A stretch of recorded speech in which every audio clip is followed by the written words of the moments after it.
Bonjour, bienvenue sur Venez Raisonnons. Nous sommes très heureux d'être avec vous.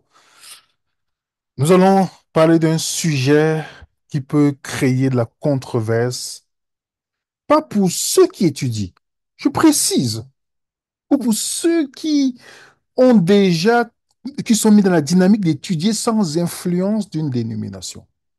Ça va être une controverse pour ceux qui sont endoctrinés. C'est pas une insulte, hein. C'est une réalité. Cette étude, j'aime bien parce que je remercie toutes les personnes qui nous challengent par leurs questions, par parce qu'ils étudient, par les versets qui nous amènent, tous ces points. Nous vous remercions parce que si Venez Raisonnons est tout le temps en train de faire des sujets sur vos questions, c'est parce que vos questions sont très importantes. Alors, nous avons décidé de faire ce sujet parce qu'il est très important. Et si Jésus était déjà revenu? Il semble que chaque nouvelle génération pense que la seconde venue de Jésus aura lieu dans son vivant. Tout ce qui se dit dans les médias, la signe des signes des temps, on a des dénominations qui ont bâti leur doctrine phare pour attirer les gens dans leur campagne d'évangélisation ou dans leur séminaire sur les prophéties. Les gens, la grande majorité se baptisent parce qu'ils veulent pas être perdus. Et comme on le montre des signes des choses qui vont venir, l'enlèvement secret, la loi du dimanche, le jugement investigatif, les tribulations. Durant toutes ces 100 dernières années, qu'est-ce que nous n'avons pas entendu sur la fin des temps? Dites-moi, les amis. La Bible a été utilisée comme une boule de cristal pendant trop longtemps. Et les gens disent, préparez-vous, préparez-vous. Donc, je répète avant d'aller dans notre sujet. C'est pour ceux qui ont déjà fait certaines études avec nous. Je vais vous montrer les études que nous avons déjà traitées avant de traiter ce sujet. Et je dis pas pour cette étude, c'est pas pour ceux qui s'asseyent pour écouter l'étude. Donc, si vous voulez seulement écouter, je vous en supplie, faites autre chose pour vous occuper. Mais je parle de ceux qui prennent et vont dans la Bible et partent vérifier. Ceux-là, c'est pour vous que nous faisons cette étude-là. Ce n'est pas pour exclure les autres, c'est parce qu'on ne va pas perdre le temps dans les commentaires des gens qui nous posaient des questions sur des sujets qu'on a déjà traités. Parce que quelqu'un va venir et va dire, mais je pensais ceci. Non, on a déjà traité ce sujet. Donc, si on ne répond pas à vos commentaires par rapport à ce que nous allons traiter maintenant, ne prenez pas ça personnellement. C'est juste que nous voulons gagner en temps. Donc, quand nous abordons un sujet, prenez le temps. Si ça ne vous intéresse pas, chacun est libre. Mais prenez le temps. Parce qu'aujourd'hui, quand on voit des millions de chrétiens dans le monde, pas des disciples de Jésus, je dis des millions de chrétiens, on se pose vous vous posez la question, mais comment ils sont faits pour être endoctrinés? Il y a tout un cheminement qui a été mis en place. Donc, et si Jésus était déjà revenu? Voilà ce que Jésus dit de sa propre bouche. Il annonce à ses disciples son retour. Lisons ensemble, les amis. Matthieu 10, 23. Quand on vous persécutera dans une ville, fuyez dans une autre. Je vous le dis en vérité, vous n'aurez pas achevé de parcourir les villes, je soulignais. Il n'a pas dit les villes de Montréal. Il n'a pas dit les villes de Berne. Il n'a pas dit les villes du Luxembourg. Il n'a pas dit les villes du Gosier. Il a dit les villes d'Israël que le Fils de l'homme sera revenu. Juste ça. Quelqu'un qui étudie doit savoir que la Bible n'a pas été écrite à nous, premièrement, et le livre de Matthieu est le livre qui a été écrit en hébreu avant d'être traduit en grec. Donc, la cible principale, le premier lecteur n'était pas vous et moi assis chez nous. Comme on dit en italien, capisce? Est-ce que vous avez compris, les amis? Parce que c'est très important. Le second verset, Matthieu 16, verset 28. Je vous le dis en vérité, quelques-uns de ceux qui sont ici ne mourront point, qui n'aient vu le Fils de l'homme venir dans son règne. Je vous pose la question simple. Les disciples avaient donc déjà en tête que Jésus reviendrait de leur vivant. Mais ils ne savaient pas quand exactement. Quand Jésus n'est pas connaître l'heure, ce n'est pas que Jésus ne voulait, il ne disait pas vous de connaître le temps, l'heure, mais ils savaient que Jésus devait venir dans leur vivant. C'est une chose que vous et moi devons d'abord comprendre. Je vous donne un exemple. Une femme qui est enceinte, est-ce que vous savez qu'elle va accoucher dans 9 mois? Oui, on est d'accord, mais vous ne connaissez pas le jour exact. C'est exactement comme ça les prophéties de la fin, ce qu'on appelle, les chrétiens disent fin de temps, qui n'est pas la fin de temps, qui est la fin de l'âge ou fin d'une ère. Les prophéties, on savait que les 70 ans, les prophéties qu'on voit dans la Bible, c'était un moment, mais on ne connaît pas le jour du déclenchement. Voilà ce que Jésus veut qu'ils comprennent. Mais ils disent, donc les disciples savaient que Jésus devait venir à le vivant. Quelques-uns de ceux qui ici ne mourront point. Avant, moi, je pensais que, non, Matthieu 17, ça explique qu'il va venir son retour. Mais ce n'est pas ce que la Bible dit, en fait. Non. C'était l'interprétation des gens. Pourtant, c'était hors contexte, cette interprétation. Il dit, quelques-uns de ceux qui sont ici ne mourront point. Lisez le contexte de Matthieu, c'est ce qui était là avec Jésus.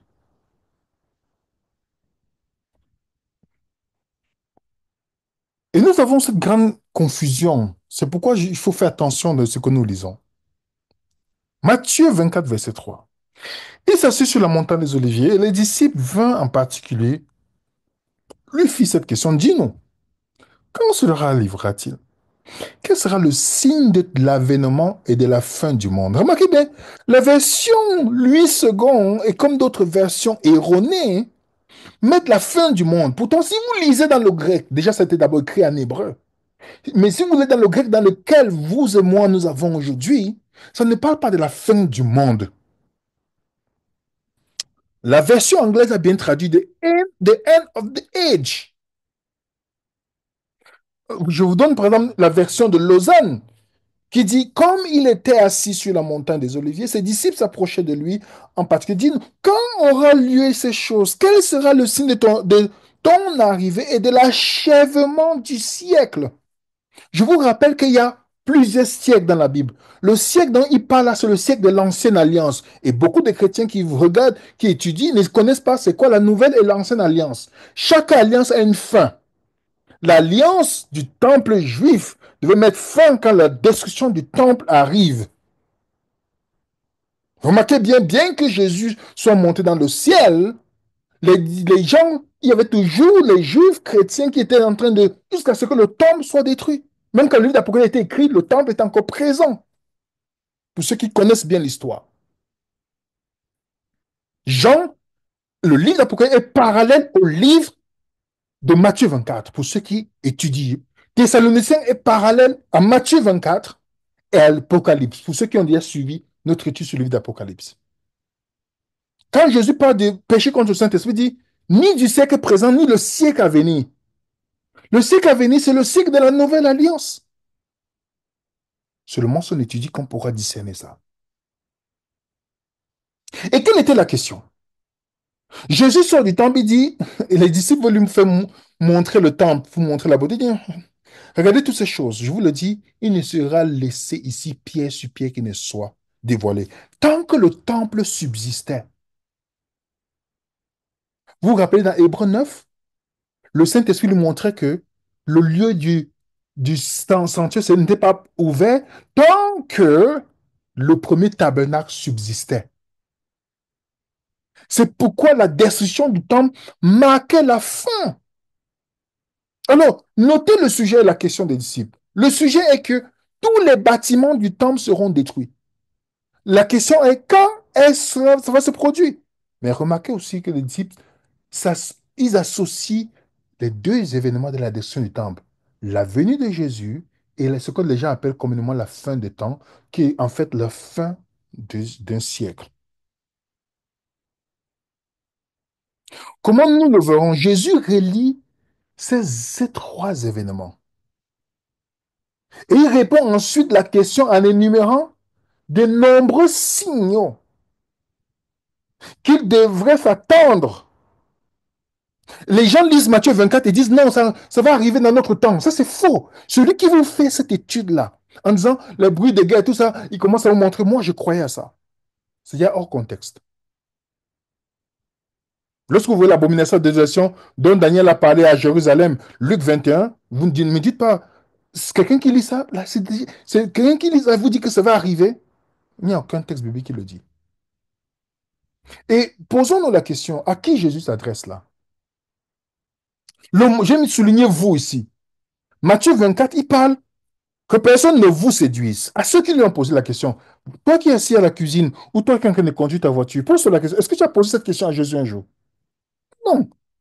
Donc Jésus répond à ceux qui lui ont posé cette question-là. Alors ceux qui seront en Judée, est-ce que tu es en Judée? Beaucoup d'entre vous ne connaissent même pas où est situé Judée. Vous voyez que quand on veut étudier la Bible et que nous ne respectons pas à qui Jésus s'adresse, qu'est-ce que eux ils ont compris? Est-ce qu'ils sont de la même nationalité que Jésus? Oui. Si moi, je viens, par exemple, aux Antilles, vous avez des codes quand vous parlez, je vais interpréter autre chose. Seulement si je pose la question à quelqu'un qui est aux Antilles, qu'est-ce que ça veut dire? Et là, je vais mieux saisir le sens. Donc, les disciples ont saisi quelque chose que vous et moi, on était embrouillés dans notre esprit par les interprétations des soi-disant prophètes modernes. Le sujet, la question est très simple. Jésus lit les deux événements. OK? La destruction de Jérusalem. Et regardez quelque chose qui est très intéressant.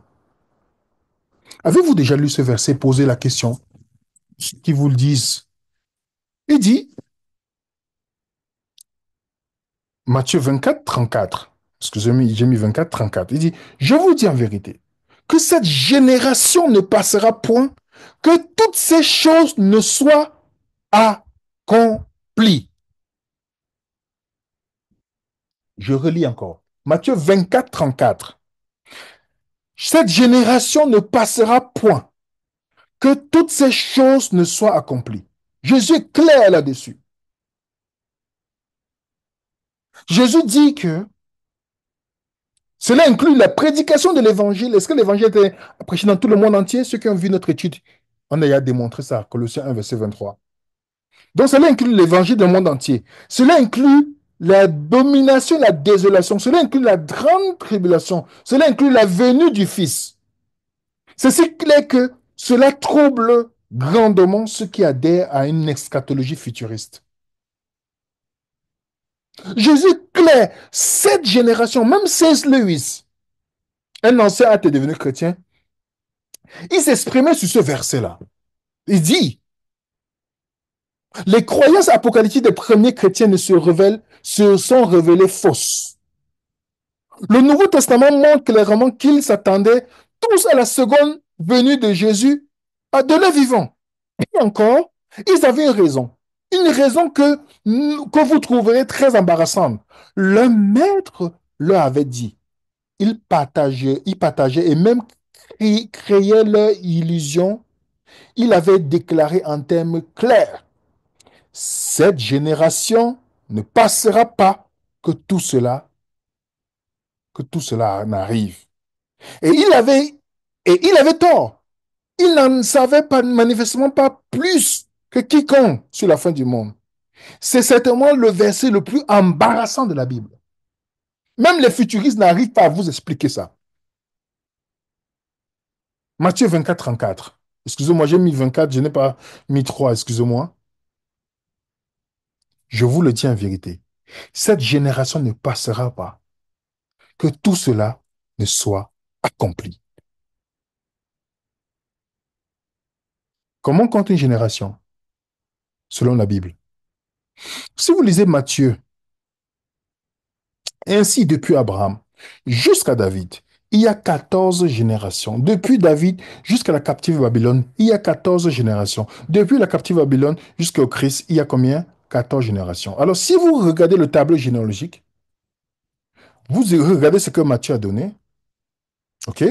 Pour estimer c'est quoi une génération, vous commencez à la date du règne de Sédécias, qui est fixée en 586 avant Jésus-Christ, de 586 avant Jésus-Christ à la naissance du Christ, il y aura environ 586 ans. Et si vous divisez ça par 14, vous avez 41 ans.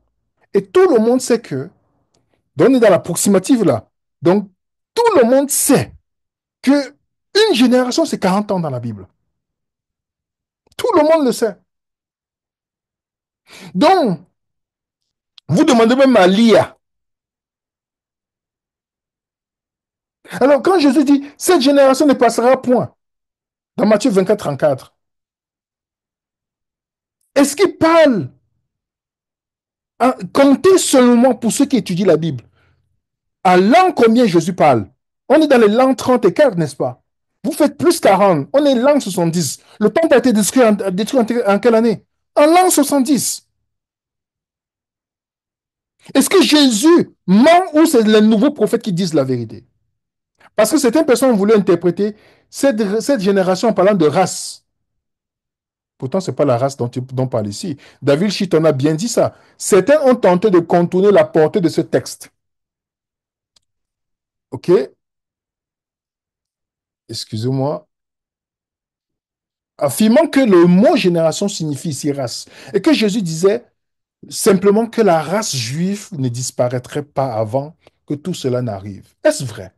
Je vous mets au défi. Sortez votre concordance. Recherchez chaque occurrence du mot génération. En grec, généa. Dans le Nouveau Testament pour voir s'il signifie race. Dans, dans un autre contexte, voici toutes les références des évangiles. Il donne toutes les références ici.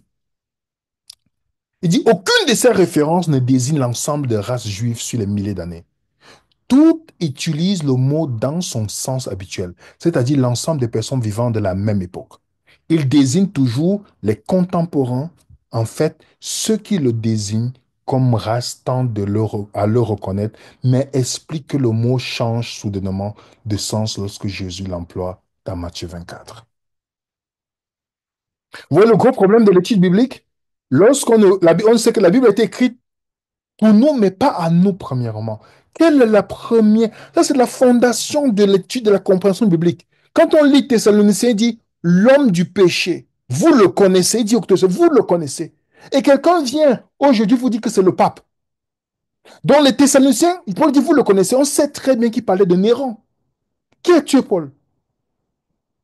Mais les gens viennent vous dire que non, c'est le pape. Ils veulent prendre tous les passages, ils le transportent dans la vision futuriste. C'est faux. Totalement irréaliste.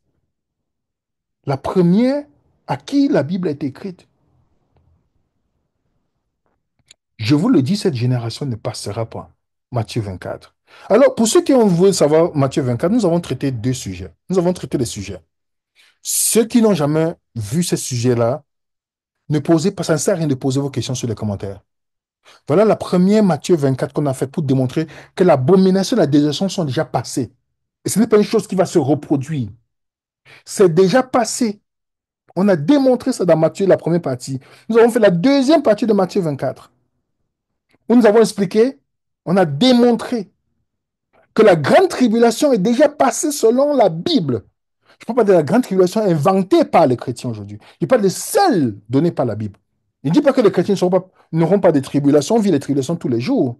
Mais celle dont Jésus parle, là, elle est déjà passée. Nous avons parlé de ça. Les vidéos sont disponibles encore sur notre chaîne. Nous avons démontré que c'est quoi venu sur les nuées. Pour ceux qui veulent savoir, vous avez cette vidéo-là. C'est quoi venu sur les nuées? Est-ce que ça veut dire que c'est la venue physique ou nous avons une explication biblique et la compréhension? Est-ce que c'est un langage apocalyptique que les Juifs avaient quand Jésus va venir sur la nuée? Est-ce qu'ils ont compris la même chose que vous et moi? Et dans toutes les séries que je vous ai montrées, on n'a pas dit la fin des temps.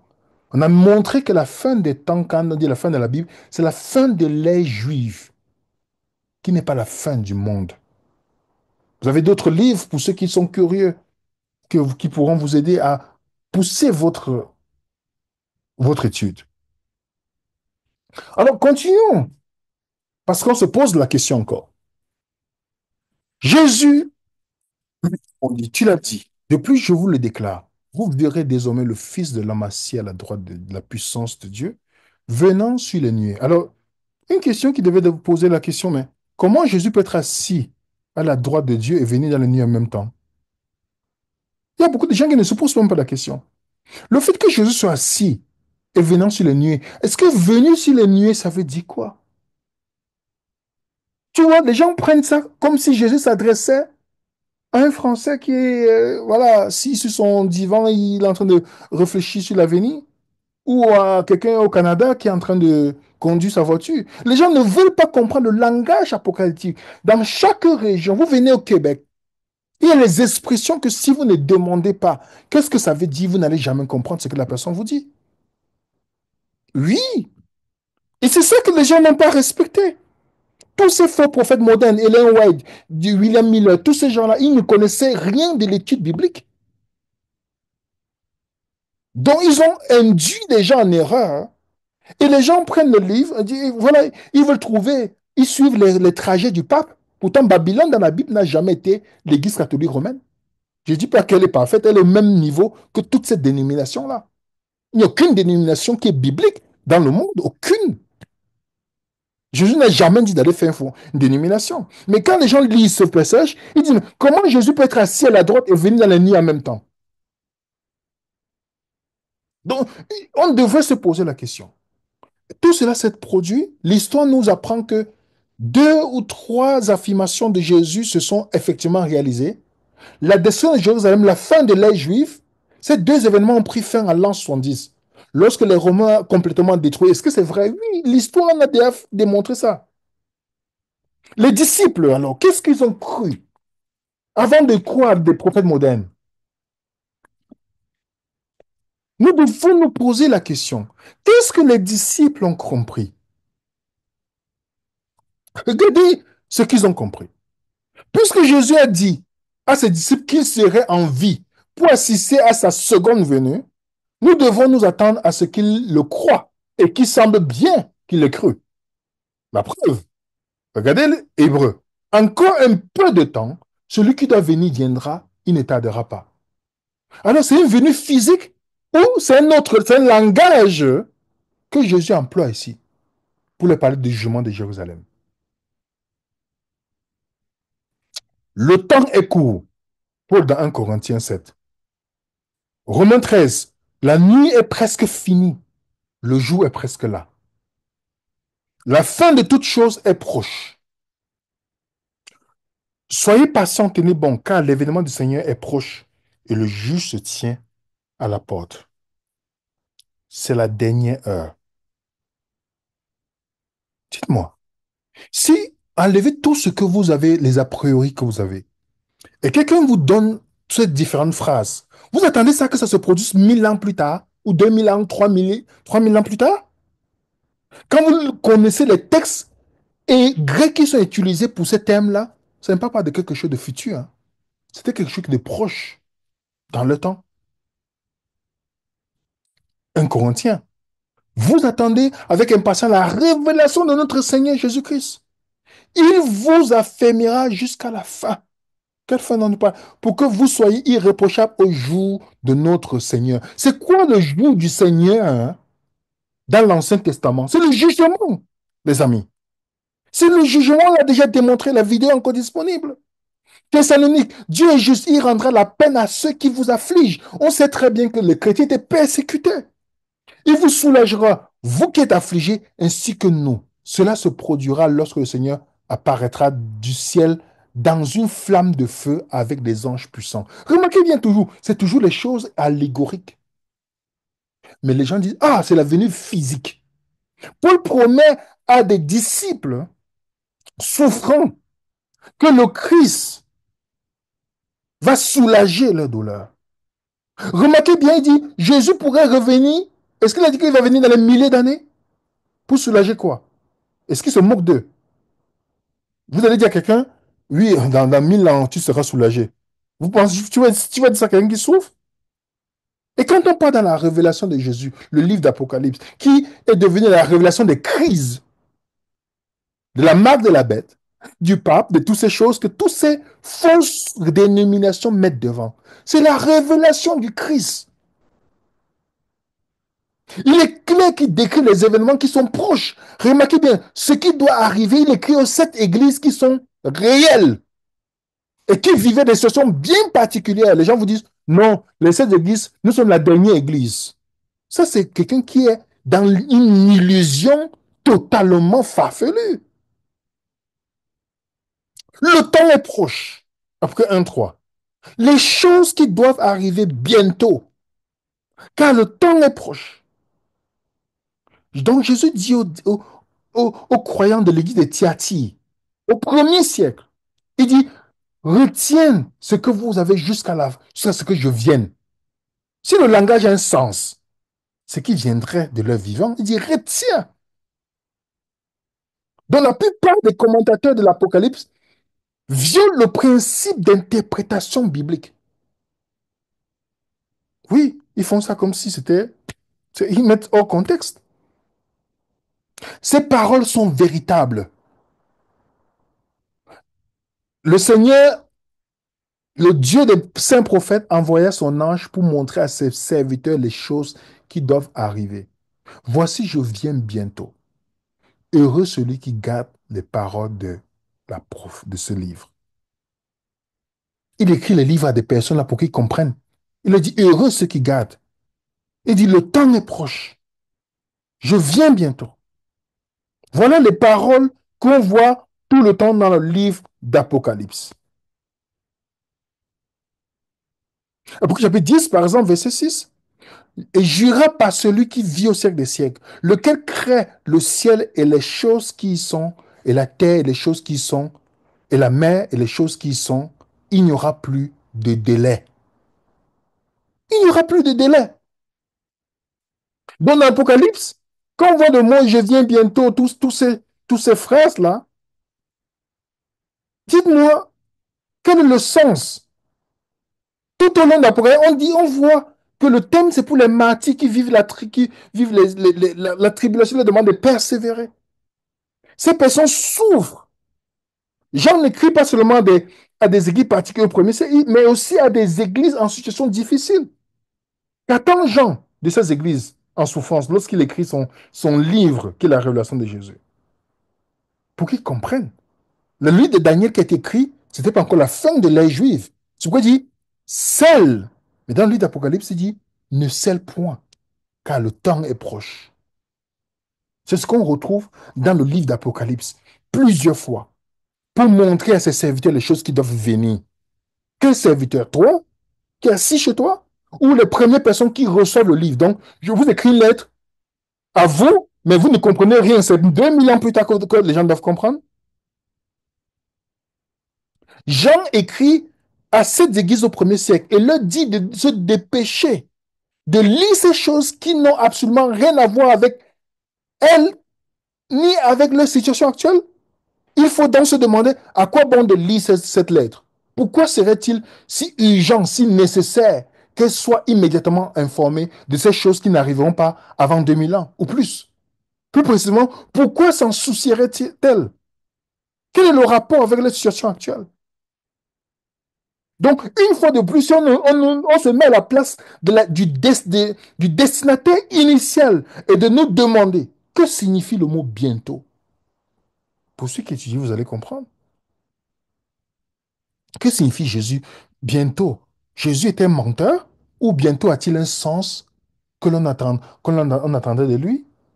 Pourquoi la plupart des chrétiens nient les paroles de Jésus et de ses apôtres rapportées dans la Bible? Comment les chrétiens ont-ils pu être trompés pendant une si grande partie de l'histoire? Comment? Je vous ferai une vidéo pour montrer comment on est arrivé à ces interprétations aujourd'hui. Réfléchissez juste un instant sur le retour. Les chrétiens doivent simplement nier tout ce que Jésus a dit et les apôtres ont dit.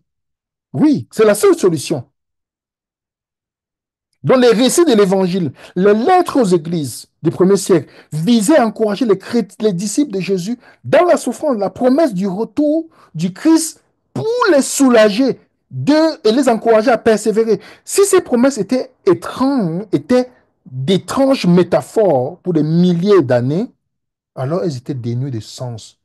Et tous ces disciples du premier siècle sont morts sans être soulagés. Ça ferait Jésus un menteur. Mais Jésus n'est pas un menteur.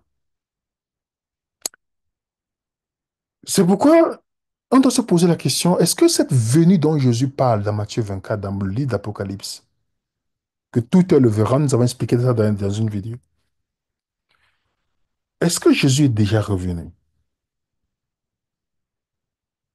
Lorsqu'il dit, comme la citation qu'on a lue tout à l'heure, cette génération ne passera point. Est-ce que vous savez que avant la destruction de Jérusalem, il y a eu des signes qui ont été mis, qui ont été vus dans le ciel? Des signes. Je vous lis quelques historiens qui ne sont pas bibliques. Une certaine figure apparut d'une taille énorme que beaucoup virent comme l'ont révélé les livres des Juifs.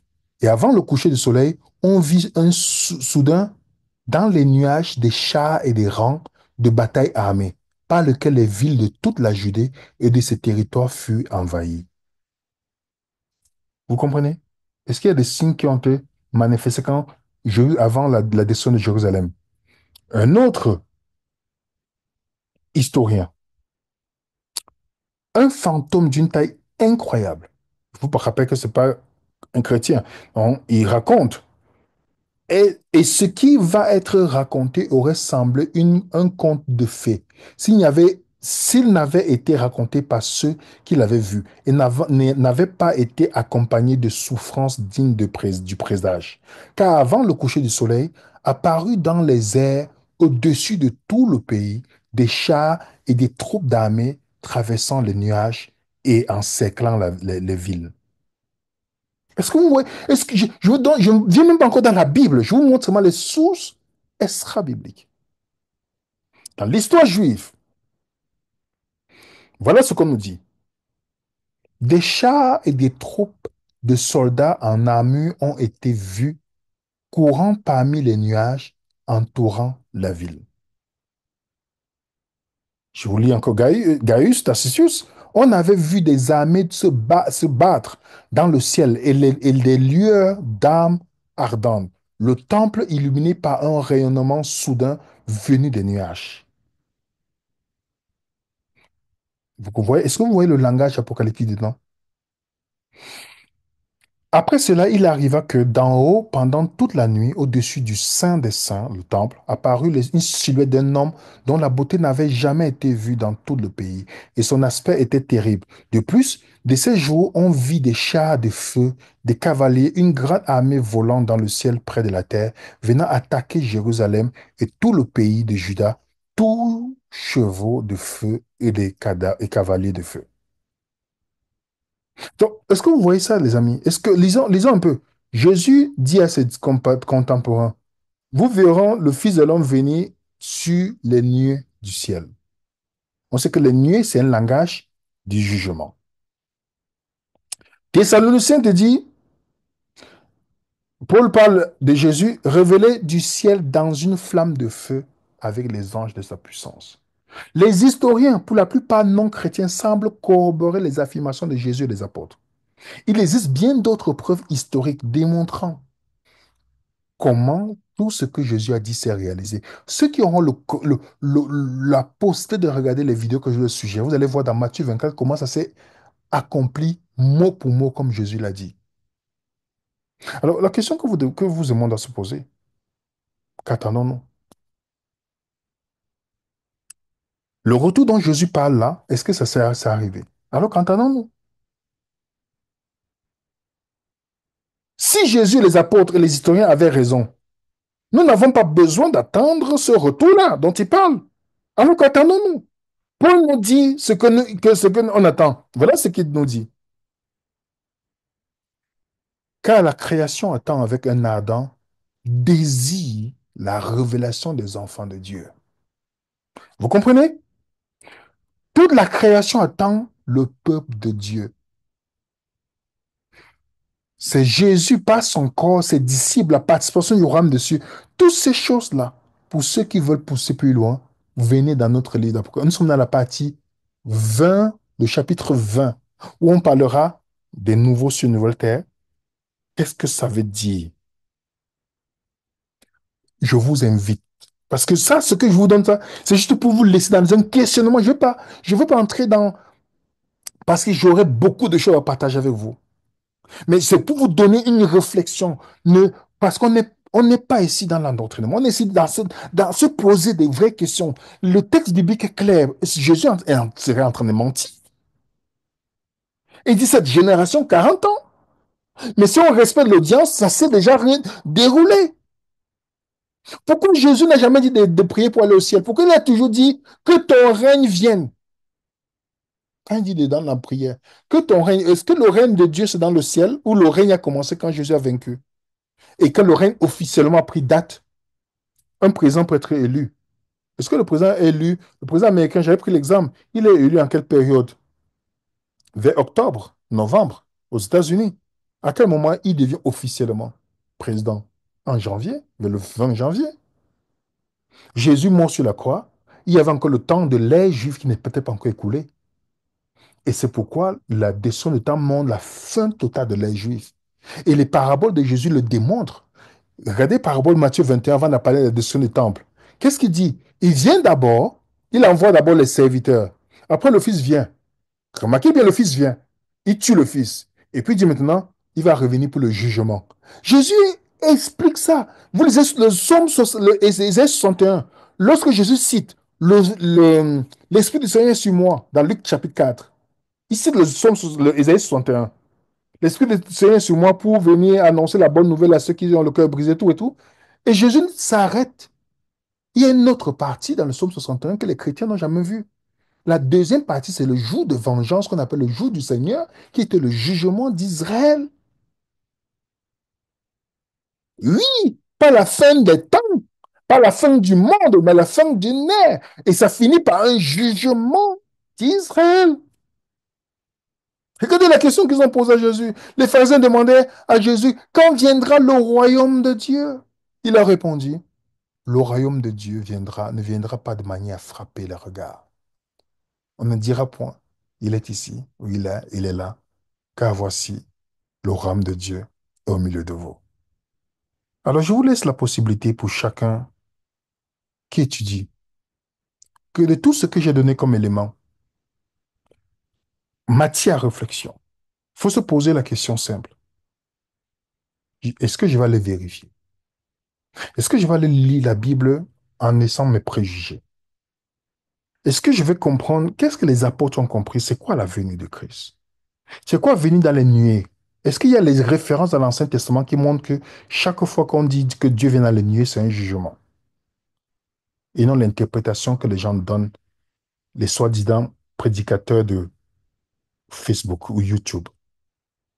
C'est quelqu'un qui doit se poser ces questions. Je vous laisse matière à réflexion parce que je peux aller plus loin. Mais tout ce que je peux vous dire, les amis, c'est un étudiant en se posant des questions, en laissant la Bible être son propre interprète. Vous n'avez pas besoin d'un autre interprète que la Bible. Vous comprenez? Même les auteurs que je cite n'ont jamais dit qu'ils ont inspiré de Dieu. Ils regardent seulement les choses historiques et le relatent. Étudions. Alors posons, comme on l'a dit au début, On a pour se poser une question très simple.